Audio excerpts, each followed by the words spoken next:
تو آدھی رات کو جنرل کیانی نے فون کر کے امریکی سفیر سے کہا کہ وہ افغانستان میں فلاں جگہ پہ موجود ہے. دیکھیے یہ افغانستان کے پاسپورٹس پہ ٹریول کرتے رہے نا, اللہ نظر بھی اور براہم داغ بھی اور دوسرے لوگ بھی انڈیا جاتے رہے. اور وہ بچوں کے اسکول کا جو پشاور کا واقعہ تھا APS کا اور ایگریکلچر یونیورسٹی کا, اس کی ویڈیو وہاں سے لوڈ کی گئی افغانستان سے, ٹیلی فون وہاں سے آتے تھے, ہر طرح کی ایویڈنس موجود تھی. وہ ایویڈنس نواز شریف صاحب نے تو استعمال نہیں کی, وہ تو ظاہر ہے وہ تو کلبھوشن کا نام بھی نہیں لیتے تھے. اچھا میں انہوں نے کبھی انڈیا کو مورد الزام ہی نہیں ٹھہرایا. کلبھوشن کے بارے میں بات کرتی ہوں آپ سے. اس وقت سینئر دفاعی تجزیہ کار ہیں شہزاد چودھری صاحب, وہ بھی ہمارے ساتھ موجود ہیں. میں چاہ رہی تھی شہزاد چودھری صاحب کو بھی ساتھ شامل کرتے ہیں. بہت شکریہ سر, تھینک یو سو مچ آپ کے قیمتی وقت کا. ایک طرف حکومت جس طرح سے ہارون صاحب نے بات کی ہے, شہزاد چودھری صاحب کلبھوشن کے معاملے میں موجودہ حکومت کی پالیسی کچھ ہمیں ڈفرنٹ نظر آئی. ویسے یہ تنقید نون لیگ پہ ہوتی رہی ہے. اب کہا جا رہا ہے کہ ہمارے پاس ناقابل تردید شواہد موجود ہیں, دنیا اس پر خاموش نہیں رہ سکتی. اقوام متحدہ تو آلریڈی اسی 2020 کے جولائی کے اواخر میں ایک رپورٹ دے چکی ہے جس میں بھارت سے متعلق انہوں نے بات کی, داعش کی سرگرمیوں سے متعلق انہوں نے بات کی. خطے کے لیے کہا گیا کہ جو بہت بڑا یہ خطرہ ثابت ہوں گے. تو اب ان ثبوتوں کا مزید کیا, جب اقوام متحدہ بھی یہ رپورٹ دے چکی ہے کہ واقعی بھارت ان تمام سرگرمیوں میں, دہشت گرد عناصر کی سرگرمیوں میں ان کی تربیت میں ملوث ہے؟ کہ فرق تو یہ ہے کہ اس دفعہ نام ہیں, اس دفعہ طریقے ہیں, اس دفعہ جہاں پہ جس طریقے سے جس راستے سے پیسے جاتے ہیں اور پھر جن کو پیسے ملتے ہیں ان کے ثبوت موجود ہیں. تو یہ ساری چیزیں آپ کے پاس شواہد کی شکل میں موجود ہیں. تو اب بڑا سوال یہ پیدا ہوتا ہے کہ اب اس سے ہم نے حاصل کیا کرنا ہے, ہم کریں گے کیا. اس میں 3-4 بڑی وضاحت کے ساتھ یا بریفلی بات کر دوں, وضاحت کا تو وقت نہیں ہوگا, لیکن اس طرح آپ کی خدمت میں پیش کرتا ہوں. تو پہلی بات, کیا ہم جس طریقے سے ہارون صاحب کہہ رہے تھے بھارت کو ان تمام شواہد کی بنیاد پہ FATF کے اندر ہم لے کے اس کے اوپر فوکس کروا سکتے ہیں کہ تاکہ FATF بھی اس کو دیکھے اور اس کو اپنے دائرہ کار میں لے کے آئے, نمبر 1. نمبر 2, اقوام متحدہ کی سلامتی کونسل کی اپنی قراردادیں ہیں 1373 اور 1267 بھی, اور یہ جو 1267 اور 1373 ہے اس کے اندر بڑا واضح طریقے سے جس کا بھارت سگنیٹری ہے بتا دیا گیا ہے کہ آپ ٹیرر فائنینسنگ کے اندر کسی بھی شکل میں تمام قوانین ہونے چاہیے جو کہ اس کا رستہ روکتے ہیں. جب آپ کے پاس شواہد موجود ہیں تو آپ یونائٹڈ نیشنز کے اندر سیکورٹی کونسل میں اس کے اوپر کتنی افیکٹولی اور کس طریقے سے اور کیا وہ طریقہ ہوگا کہ آپ اس کو بھارت کو وہاں پہ فریم میں لے کے آئیں گے اور بتائیں گے کہ بھارت آپ کے سگنیٹری ہونے کے باوجود یہ سب کچھ کر رہا ہے. تیسرا, اس کے باوجود جب وہ کہتا ہے کہ مجھے سلامتی کونسل کا ایک مستقل رکن بنایا جائے یا اس قسم کی وہ امیدیں رکھتا ہے یا وہ کہتا ہے, تو وہ کس طرح کا مستقل رکن ہو سکتا ہے یا وہ ممبر بھی کیسے بن سکتا ہے جو کہ آپ کے قوانین کو فالو نہیں کرتا. نمبر 4, ہم نے یہ جو آج پریس کانفرنس کی ہے اس کا ایک طریقہ دیکھیے نا, کہتے ہیں کہ بھارت کی باتیں کیوں دنیا مانتی ہے, پاکستان کی کیوں نہیں مانتی. ان کے پاس آپ انگریزی کے چینل نکال کے دیکھیں اور دیکھیں کہ انگریزی کے چینل کے اندر جرنلزم کا سٹینڈرڈ کیا ہے, وہ باتیں کیا کرتے ہیں, سچ بولیں جھوٹ بولیں دوسری بات, ہم نے پروپیگنڈا کرنا ہے. وہ پروپیگنڈا ایسا کرتے ہیں کہ 20% سچ ہو 80% جھوٹ لگا کے پاکستان کو دنیا بھر میں بدنام کیا ہوا ہے. ان کی آواز سنی جا رہی ہے, وہ ٹیلی ویژن وہاں بیم ہو رہے ہیں, دنیا ان کو سن رہی ہے, ان کی آواز میں بات کرتے ہیں, ان کی زبان میں بات کرتے ہیں. پھر وہی لوگ ان کے رپورٹرز موجود ہیں دنیا بھر کے اندر. تو کہنے کا مطلب یہ ہوا, ہم جب یہ اردو میں بیٹھ کے یہاں پہ بھلے بات کریں, اپنے لوگوں کو سمجھائیں, لیکن خدا را اس کے بعد کوئی ایسا ذریعہ بھی نکالیں, کوئی ایسے کمیونیکیبلٹی رکھیں, کمیونیکیشنز رکھیں جس سے کہ دنیا کے اندر چاہے وہ جس بھی ان کی زبان اور انگریزی بہت سمجھی سنی جاتی ہے, let people here this out, اور ان کو پتہ لگنا چاہیے کہ آپ نے بھارت جو ہے وہ کیا کھیل کھیل رہا ہے. چوتھا اور ایک اور پوائنٹ فائنلی, تو یہ ہے کہ ملوسیوچ سربیا کا تھا جب یہ جنگ ہوئی بوسنیا سربیا کی, وہ کیسے ملوسیوچ کو جو کہ سربیا کا صدر تھا ایک کرائم اگینسٹ ہیومینٹی کے اندر اس کے اندر کرمنل بنایا گیا اور پھر اس کو پھانسی کی سزا ہوئی. وہ کس طریقے سے, وہ کیا بنیادیں تھی کہ ان کو وہاں پہ جو جینوسائیڈ تھا وہ نظر آیا لیکن کشمیر میں نظر نہیں آتا, جو وہ ہم پہ یہاں پہ ڈھا رہے ہیں جس قسم سے وہ اپنا لانچ کر رہے ہیں, وہ کس طریقے سے لانچ کر رہے ہیں. آپ یہ وہ چیزیں ہیں جو کہ پاکستان کو کرنی ہے ان سارے شواہد کے ساتھ. اور پھر فائنلی ایک چیز یاد رکھیں کہ الٹیمیٹلی یہ تو اجیت دوول کی جنگ ہے پاکستان کے خلاف. پاکستان نے یہ جنگ جیتنی ہے, اس کے اوپر واویلا نہیں مچانا. تو ہمیں اپنا کام, ہماری افواج, ہمارے انٹیلیجنس ادارے اپنا کام جاری رکھیں, جو ڈیفینسولی نہیں، اس سے ڈبل طریقے سے جس طریقے سے وہ آپ کے اوپر وار کرتا ہے. کوورٹ وار ہے یہ. اس کوورٹ وار کا جواب کوورٹلی ہی دیا جانا چاہیے. اور جہاں پہ آپ کے دشمن بیٹھے ہیں جس کا آپ کو پتہ ہے کون ہے، کہاں ہے، کس جگہ موجود ہے، آپ کا حق پہنچتا ہے وہاں پہ جا کے اس کو ایلیمینیٹ کریں، کیونکہ آپ کے لوگوں، آپ کے عوام اور آپ کی سوورنٹی کے خلاف وہ ایک حملہ لے کے بیٹھا ہوا ہے. اس لیے آپ بھارت میں بھلے کچھ نہ کریں، لیکن جہاں پہ آپ کا حق بنتا ہے وہاں پہ جا کے ان کو سپورٹ اور ان کو ایلیمینیٹ کریں ان لوگوں کو. ٹھیک ہے، بہت شکریہ، بہت شکریہ، thank you so much, thank you so much Shahzad صاحب، بہت شکریہ آپ کے قیمتی وقت کا. ہارون صاحب، میں اس پہ آپ کا تجزیہ لیتی ہوں، مگر جس طرح سے آج کی بڑی اہم پریس کانفرنس تھی، اس پہ قریشی صاحب نے ڈوزر کے حوالے سے جو کچھ کہا اور جیسے جیسے چیزیں لوگوں کے سامنے، رپورٹرز کے سامنے، پاکستانی میڈیا کے سامنے رکھی ہیں، وہ آپ کے ساتھ شیئر کرتے ہیں. جی پروڈیوسر صاحب. ہمارے پاس ایسی اب مصدقہ اطلاعات ہیں، شواہد ہیں، جس کی بنیاد پر میں یہ کہہ سکتا ہوں کہ ہندوستان اسٹیٹ ٹیررزم کو ہوا دے رہا ہے. ہندوستان نے پاکستان کو ڈی اسٹیبلائز کرنے کا ایک منصوبہ تیار کیا ہے. ایک اطلاع یہ بھی ہے، ان کی ایجنسیز اور ان کے جو کلیبوریٹرز ہیں، سہولت کار ہیں، ان کے درمیان کم از کم 4 نشستیں ہو چکی ہیں اور یہ فوکس کریں گے پاکستان کے بڑے شہروں پر، کراچی پر، لاہور پر، پشاور پر اور دیگر بھی ہو سکتے ہیں. 22 ارب روپیہ تقسیم کر چکے ہیں. اربوں روپیہ اس وقت تقسیم کیا جا چکا ہے. پاکستان میں عدم استحکام کے لیے کس طرح سے دہشت گردوں کو معاونت دی جا رہی، تربیت، اسلحہ فراہم کیا جا رہا ہے، اس پر DGISPR نے کیا کچھ کہا، آئیے آپ کو وہ بھی سنوا دیتے ہیں. Uncontrovertible evidence reveals that Indian embassies and consulates operating along Pakistan's borders have become hubs of terrorist sponsorship against Pakistan. Indian ambassador to Afghanistan and Indian consular in Jalalabad had detailed discussions with collaborators to provide financial support to Tehreek-e-Taliban Pakistan and dissident Baloch elements. اب ایک چھوٹی سی break کی طرف جاتے ہیں، واپس آ کے یہیں سے ڈسکشن آگے بڑھائیں گے. Stay with us.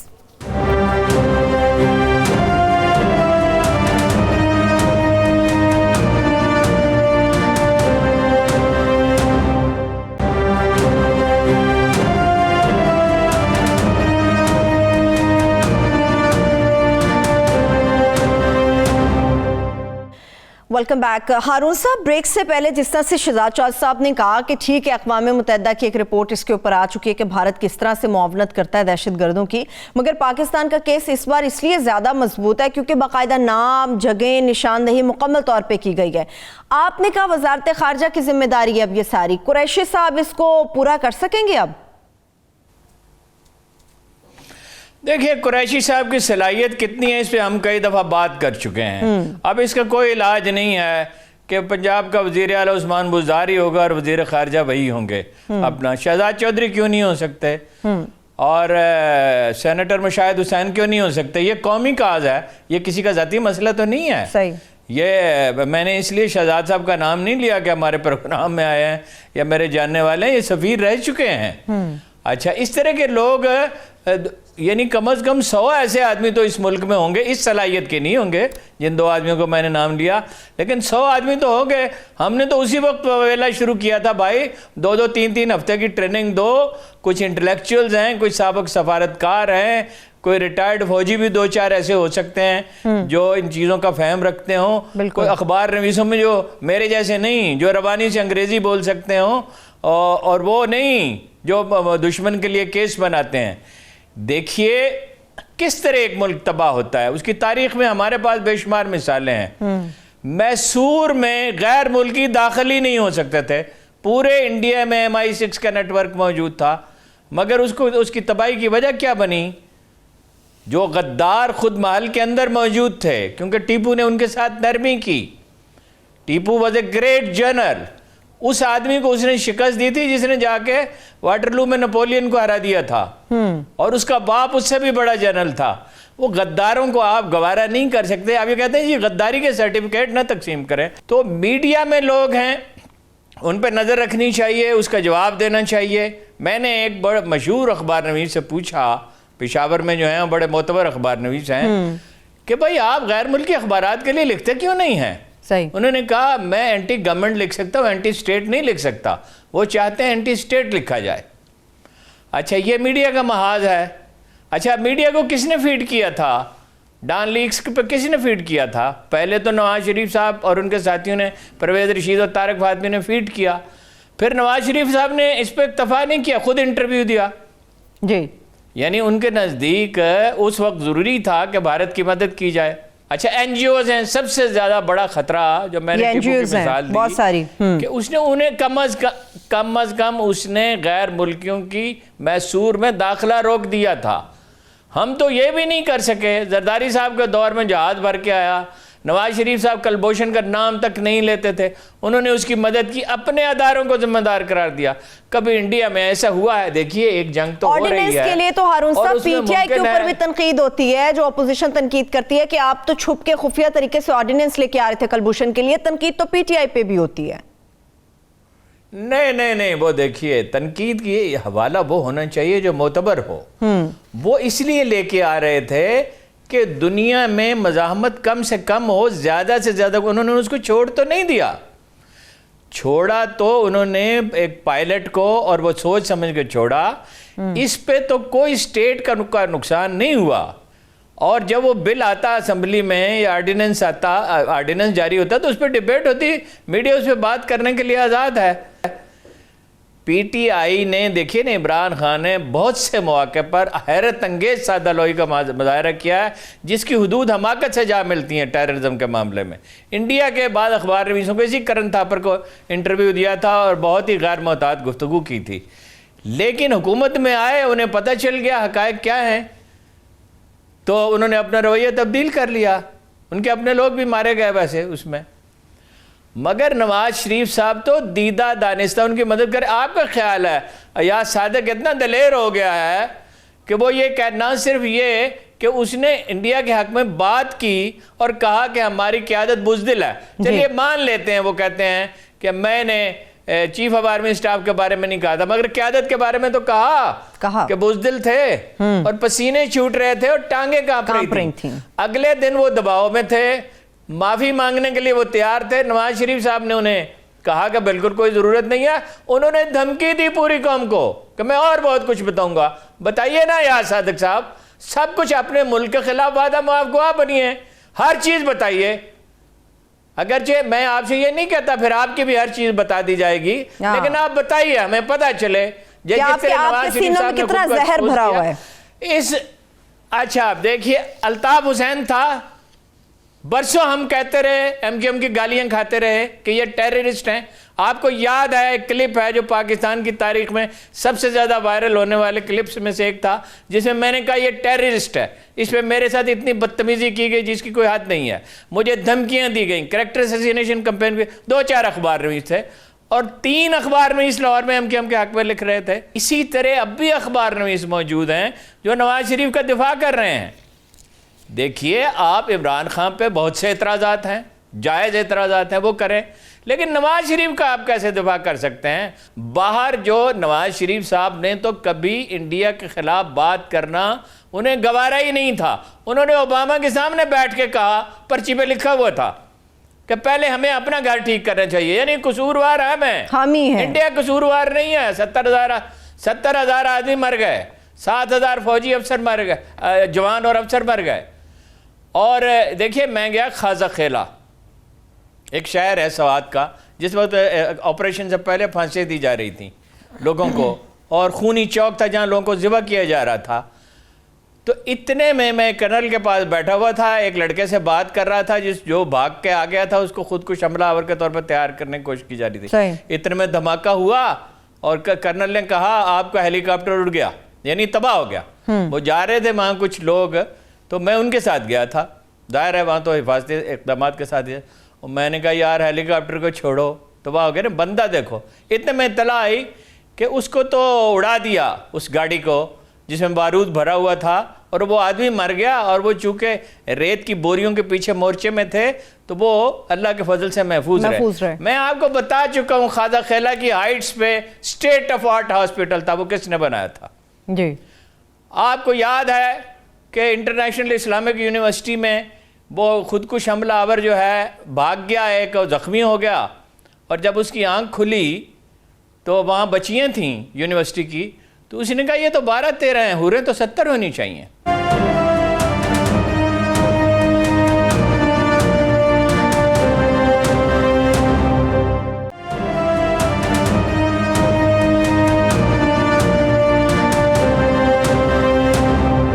دو مہینے بڑے کریٹیکل انہوں نے بتائیں، یہ والا مہینہ نومبر کا اور پھر اگلا آنے والا دسمبر کا مہینہ. اب موجودہ حکومت کیا کرے گی، ہماری فورسز کو کیا کچھ کرنا چاہیے، اور خاص طور پہ گلگت کے حوالے سے جو ایک بھارت اپنا کلیم بھی کرتا ہے اور پھر کہتا ہے کہ جی قومیت کی بنا پر ہم اس کو الگ کر دیں گے. تو گلگت بھی بڑا سینسٹیو ہے انتخابات کے حوالے سے بھی اور اس ساری صورتحال کے حوالے سے بھی. دیکھیے وہ الیکشن پہ تو میں بعد میں آتا ہوں، الیکشن کی اتنی اہمیت نہیں ہے، دونوں میں سے جو بھی جیت جائے، پیپلز پارٹی مخلوط حکومت بنا لے یا زیادہ امکان ہے پی ٹی آئی بنا لے، کوئی فرق اس سے نہیں پڑے گا. وہ تو الگ بحث ہے نا. جی مگر گلگت بلتستان تو وہ علاقہ ہے پاکستان کا، ہم نے تو ان کی کوئی قدر ہی نہیں کی بیچاروں کی. وہ کشمیر میں تو لشکر گئے یہاں سے پشتونوں کے اور ان کی مدد کی اور اس کو آزاد کرایا، اور پاکستانی فوجی بھی چھپ چھپا کے چلے جاتے تھے، انگریز افسر انہیں روکتے رہتے تھے، وہ چلے جاتے تھے. بہت سے واقعات مجھے یاد آ رہے ہیں. انہوں نے تو خود آزاد کرایا اور پاکستان کا حصہ بنے. وہاں ہر گاؤں میں کسی نہ کسی شہید کا مزار موجود ہے، گھرانہ بھی موجود ہے. بالکل. اور یہ جو ابھی محترمہ نے وہاں جا کے کمپین کی ہے اور نواز شریف صاحب نے جو تقریریں فرمائی ہیں، اس کا اثر وہاں یہ ہوا ہے اس علاقے میں کہ ان کے ووٹ کم ہو گئے. اس کے نتیجے میں نے آج ان کے لوگوں سے گفتگو کی تو انہوں نے کہا کہ ہم محب وطن لوگ ہیں، ہم اس پارٹی کو ووٹ نہیں دیں گے. حالانکہ ان کا وزیر اعلیٰ نسبتاً اچھا تھا پیپلز پارٹی کے وزیر اعلیٰ سے. صحیح. پیپلز پارٹی کی بحث تو الگ ہے. تو دیکھیے یہ نواز شریف صاحب نے تو کچھ کیا ہی نہیں، عمران خان صاحب نے بھی پچھلے 2 سال میں کوئی بڑی مہم لانچ نہیں کی، وہ سمجھ ہی نہیں رہے تھے سچویشن. اب جا کے بات سمجھ میں آئی ہے، خدا کا شکر ہے. چلیے ہم کہہ دیتے ہیں دیر آئے درست آئے. اس میں وزارت خارجہ کا رول ہے، اس میں لکھنے والوں کا رول ہے، اس میں یہ این جی اوز کو روکنا ہوگا، ان کی نگرانی کرنی ہوگی، اور انٹیلیجنس ایجنسیوں کو سب معلوم ہے. جی اس میں رعایت کرنے کی، نرمی کرنے کی کوئی ضرورت نہیں ہے. جو آدمی دیکھیے نا ذاتی خطاؤں پہ معاف کیا جا سکتا ہے، حکومت پہ سخت سے سخت تنقید گوارا کی جا سکتی ہے اور کرنی چاہیے.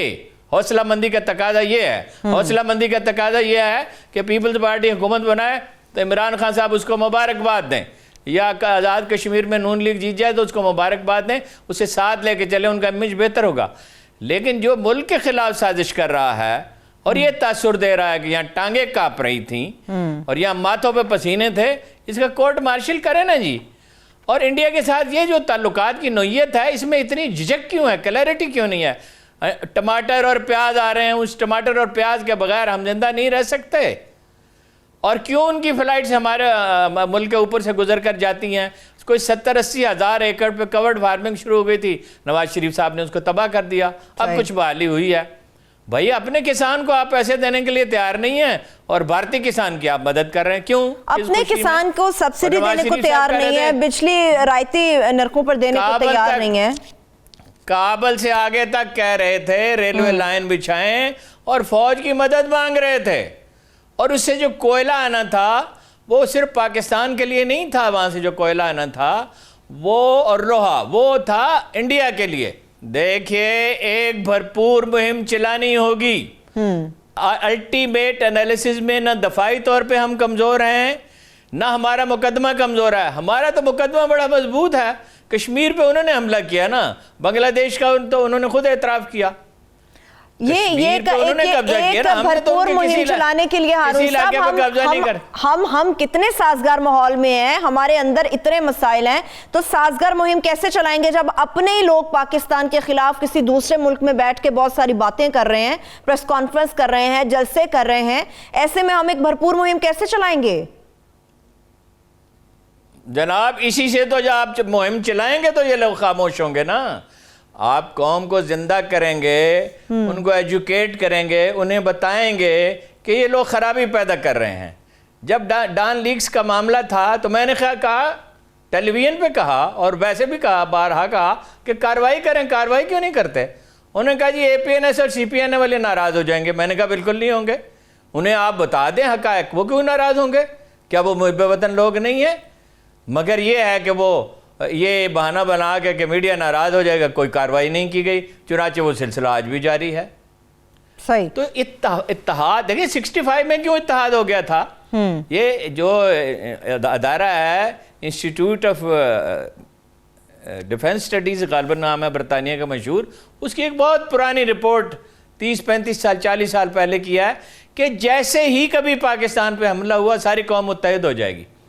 اور کرکٹ میچ میں متحد ہو جاتے ہیں. آپ اس کی بات کر رہے ہیں کشمیر پہ، اور بالکل ایگریسو ایٹیٹیوڈ اختیار کرنا چاہیے. جھوٹ نہیں بولنے کی ضرورت ہے ہمیں. ہمارے پاس بہت حقائق ہیں کشمیر پر، صحیح، اور ہمارے لوگ بہت موٹیویٹڈ ہیں، اور قوم کو بتانا چاہیے کہ فلاں فلاں سیاسی لیڈر جو ہے وہ ملک سے بے وفائی کا چلیے ابھی ذرا بریک کی طرف چلتے ہیں. اور جو بے وفائی کا بریک کی طرف چلتے ہیں ہارون صاحب، لے لیتے ہیں. بریک سے واپس آئیں گے تو گلگت بلتستان کے انتخابی دنگل کے حوالے سے بات کریں گے. اسٹے ود اس.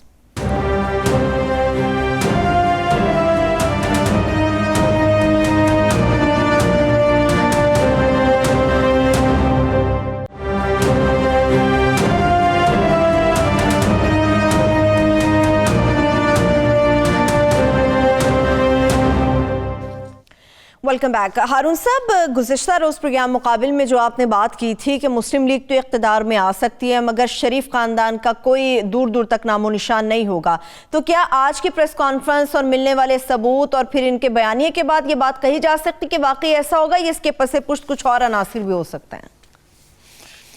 نہیں، وہ تو دیکھیے حقائق واضح ہی ہیں. اگر وقت ہوتا تو اس کو تفصیل سے بیان کرتے. مسلم لیگ ہمیشہ اقتدار میں آتی رہی ہے اور ہمیشہ اقتدار میں آتی رہے گی. وہ مرکزی دھارے کی پارٹی ہے.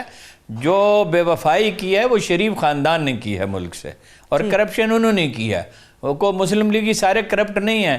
مثلاً کیوں شاہد خاقان عباسی کیوں نہیں بن سکتے؟ خواجہ آصف کیوں نہیں بن سکتے؟ سعد رفیق کیوں نہیں بن سکتے؟ خواجہ رفیق کے بیٹے ہیں جو پاکستان کے لیے ساری عمر پاکستان کے لیے زندہ رہے، جنہوں نے تحریک پاکستان میں حصہ لیا، غربت میں زندگی بسر کی، جو خودداری کی اور غیرت کی اور حمیت کی ایک مثال تھے. تو بیٹا تو ان کے معیار پہ پورا نہیں اترتا. اور لوگ ہو سکتے ہیں، کوئی ضروری تو نہیں ہے انہی میں سے ہو، مگر شریف خاندان نہیں آ سکتا. وہ ملک سے بے وفائی کر چکا ہے، اور اگر فرض کیجئے وہ آ جائے تو اسے حکومت کرنے کون دے گا؟ مطلب اسٹیبلشمنٹ تو جو کرے گی کیا عام لوگ نہیں کریں گے؟ کیا عمران خان اگر زندہ ہوا یا اس کے ورکر اگر ہوئے، ورکر تو موجود ہی ہوں گے، اللہ تعالیٰ اس کو لمبی زندگی دے.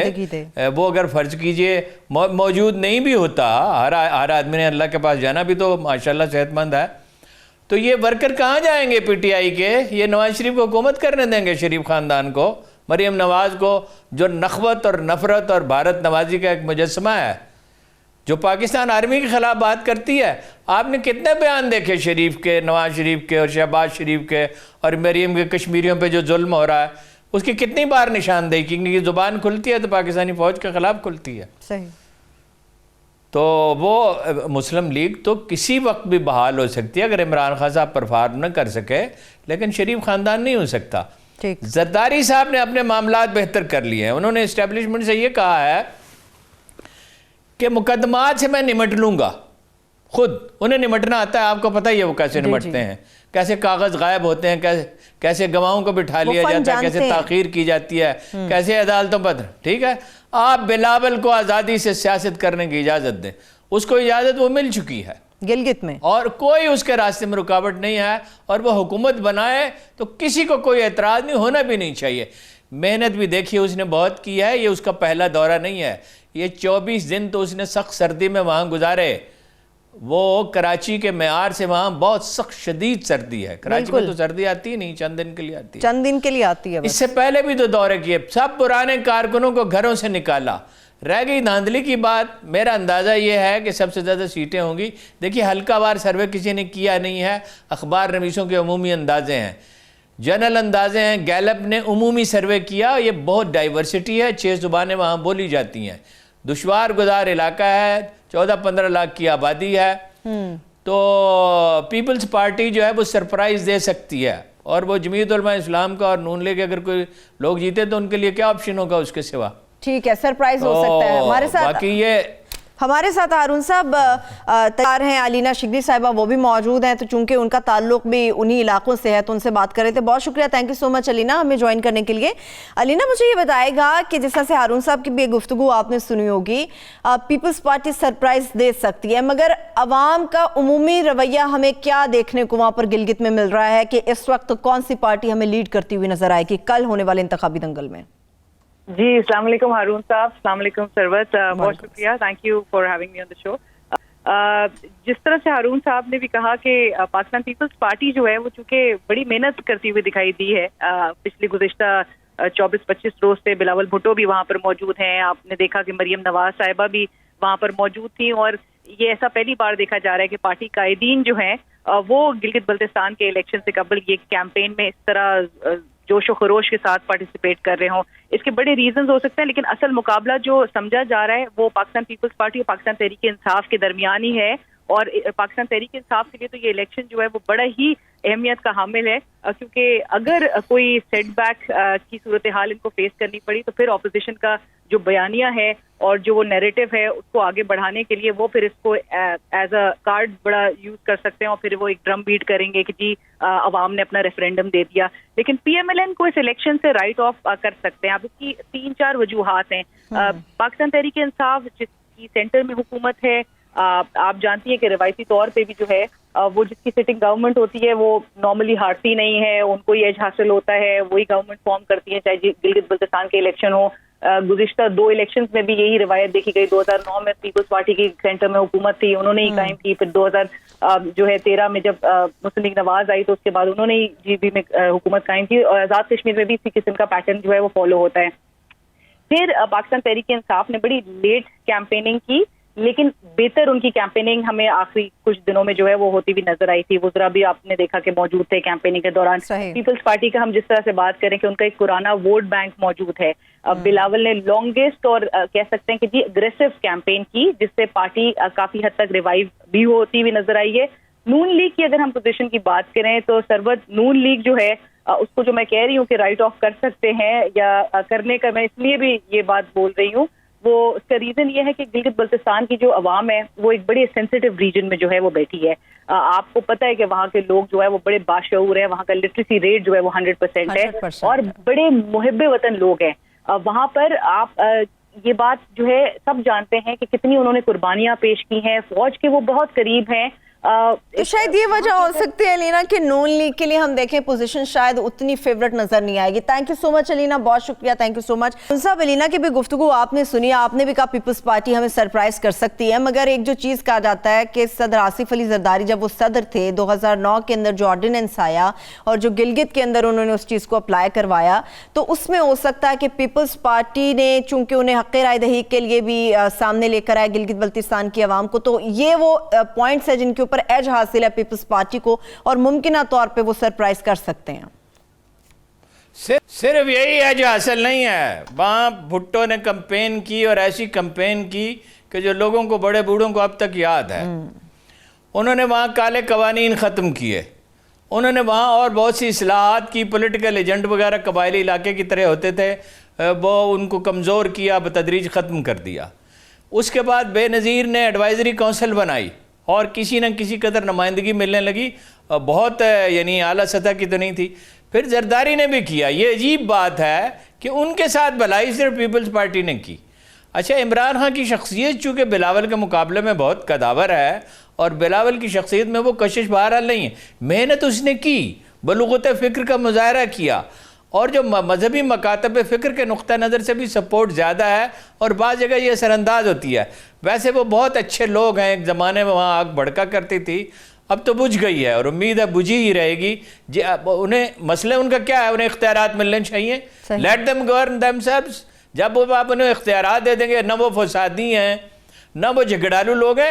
ویسا صبر تو کسی نے کیا ہی نہیں ہے جیسا انہوں نے کیا گیا ہے، اور جنگوں میں جیسی ان کی پرفارمنس ہے کسی کی پرفارمنس ہی نہیں ہے. وہ بہت اعلیٰ عہدوں تک نہیں پہنچے وہاں کے لوگ زیادہ بڑی تعداد میں، لیکن پہنچنے لگیں گے بتدریج. جیسے بلوچستان سے آبادی کا تناسب بھی خیر کم ہے، تو اگر پی ٹی آئی جیتتی ہے تو زیادہ ترقیاتی کام ہوں گے، یہ صحیح ہے. لیکن اگر پیپلز پارٹی جیتتی ہے تو اس کو ویلکم کیا جانا چاہیے اور یہ جمہوریت کے استحکام کا ایک ذریعہ ہوگا. اس انتخابات سے ہر حال میں انشاءاللہ خیر ہی برآمد ہوگی. صحیح. لیکن منشور کی اگر بات کرتے ہیں ہارون صاحب تو منشور زیادہ طاقتور کس کا آپ کو نظر آ رہا ہے, پیپلز پارٹی یا پی ٹی آئی کا؟ نون لیگ کو تو چلیے ہم ایک سائڈ پہ کر دیتے ہیں کیونکہ انہوں نے اپنی کیمپین کے اندر صرف بیانیے کے اوپر بات کی ہے, لوگوں کے حقیقی مسائل کو سامنے نہیں رکھا. مسائل بہت سارے ہیں. دیکھیے ہم منشور نہیں پڑھتے, 52 سال ہوگا جرنلزم میں, ٹو بی ایگزیکٹ 52 سال. میں نے کبھی کسی پارٹی کا منشور نہیں پڑھا, شاید ایک دفعہ غلط. ہم رویہ دیکھتے ہیں. رویہ جو ہے وہ پیپلز پارٹی کا بہتر ہے. ترقیاتی فنڈز دینے کی پوزیشن میں عمران خان زیادہ ہیں. پچھلے 2 سال میں انہوں نے ویسے کوئی مہربانی ان پہ کی نہیں ہے. تو منشور مثلا زمینیں جب لے لی جاتی ہیں, زیادہ تر زمینیں کسی خاص آدمی کی ملکیت نہیں ہے, لیکن بہرحال گاؤں کی مشترکہ ملکیت ہوتی ہے, اس کا معاوضہ نہیں دیا جاتا. اسی طرح اور بہت سی چیزیں ہیں, وہ پورا اختیار ان کو دیں جیسے کشمیریوں کو دیا ہے, کافی اختیارات دیے ہیں, اور روزگار کے مواقع ان کے لیے پیدا کریں. اب ان کے صبر کو آپ کتنا آزمائیں گے؟ صحیح, ٹھیک ہے. لاسٹ ورڈز آپ کے ہارون صاحب, مجھے مہنگائی سے متعلق بھی چاہیے. میں چاہ رہی تھی جاتے جاتے ذرا مہنگائی کے اوپر بات ہو جائے. مہنگائی زیادہ ہو گئی ہے ہارون صاحب, چیزوں کی قیمتیں بہت اوپر چلی گئی ہیں. یہ پورے حالات میں حکومت کی توجہ یا تو کسی ایک طرف ہے, ہمیں کوئی اوور آل یہ کھیلتے ہوئے نظر نہیں آ رہے. نہیں, وہ تو دیکھیے نا, آدمی کی ترجیحات ہوتی ہیں نا. عمران خان صاحب کی ترجیح ہے اپنے مخالفین سے انتقام لینا, سزا دینا نہیں. کرپشن کا خاتمہ نہیں, کرپشن کا خاتمہ کرنا ہو تو خسرو بختیار کو بھی پوچھیں اور پرویز خٹک کو بھی پوچھیں اور معلم جبہ کا بھی کیس سامنے اور باقی بھی چیزیں ٹھیک ہے. بہت شکریہ, thank you so much. Thank you so much Haroon صاحب. بالکل آپ نے صحیح بات کی ہے کہ ترجیحات طے کرنی پڑتی ہیں. ہمیں احتساب کی جانب بڑھنا چاہیے, نہ کہ انتقام کی جانب بڑھنا چاہیے, اور ترجیح سب سے پہلے عوام کا مفاد ہے, اور عوام کا مفاد 2 وقت کی روٹی ہے اور ایک خوشحال زندگی ہے, جو کہ اس وقت کسی کی ترجیح میں شامل نہیں ہے. بہت شکریہ, تھینک یو سو مچ. میرے تمام دیکھنے والوں کو شکریہ. مجھے اجازت دیجیے, اللہ حافظ.